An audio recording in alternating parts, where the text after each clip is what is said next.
dalam rangka penyusunan RPOJK sebagaimana dimaksud dalam poin 2, kesimpulan ini maksudnya, OJK menunda pelaksanaan surat edaran Otoritas Jasa Keuangan nomor 7 tahun 2000 tentang penyelenggaraan produk asuransi kesehatan sampai diperlakukannya POJK.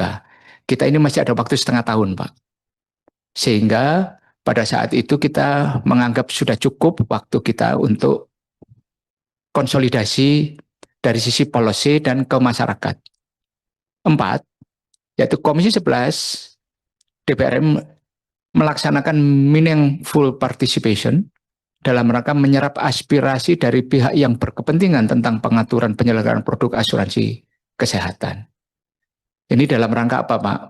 Justru ingin memberikan penguatan terhadap apa yang akan diputuskan oleh OJK. Kesimpulan yang disampaikan. Kalau kami boleh memaknai apa yang disampaikan tadi, bahwa maksudnya adalah untuk sebenarnya penguatan dari efektivitas pengaturan yang diberlakukan, sehingga yang bisa diperkuat secara menyeluruh adalah ekosistem dari asuransi kesehatannya, bukan hanya 1-2 elemen tertentu. Dan maaf pimpinan kalau boleh menggunakan kembali slide, tapi saya maksudnya bukan mengulangi seluruh presentasi, tapi ingin memahami dalam perspektif yang kami coba jelaskan. Kalau boleh slide 11 tadi dimunculkan lagi. Jadi yang dimaksud tadi dalam penjelasan ataupun rincian dari kesimpulan sebenarnya terkait secara khusus mengenai aspek co-payment-nya. Ini 11 ya. Sedangkan yang berkaitan dengan asuransi kesehatan atau ekosistem asuransi kesehatan yang ingin diperbaiki, diperkuat oleh pengaturan yang kami terbitkan itu sebenarnya adalah keseluruhan ini, terutama yang terkait dengan yang bagian kanan bawah, co-payment dan coordination of benefit ya. Coordination of benefit, jadi pembagian antara BPJS, asuransi dan lain-lain, dan juga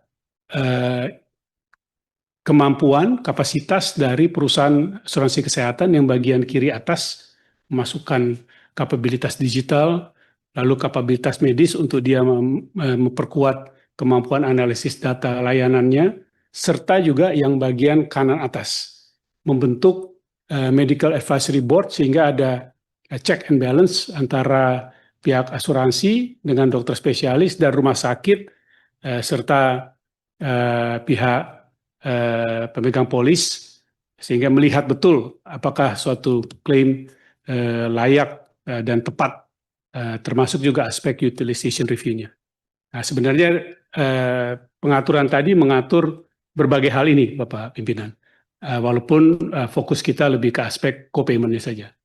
Tapi penjelasan pemahaman kami dari draft simpulan tadi adalah bahwa apa yang menjadi ekosistem tadi dijelaskan dari Komisi 11 ingin benar-benar meyakini bahwa hal itu akan bisa efektif berjalan. Sehingga diperlukanlah suatu peningkatan dari peraturan tadi, dan kemudian ada langkah-langkah tadi mengundang pihak terkait dan bagian dari ekosistem. Itu pemahaman kami, Bapak Pimpinan. Jika pemahaman demikian, kami dapat memahami dan menyetujui. Karena ini adalah betul-betul penguatan dari apa yang kita ingin perkuat dari sektor kesehatan secara menyeluruh, di mana asuransi kesehatan memegang peran penting, walaupun tentu bukan satu-satunya.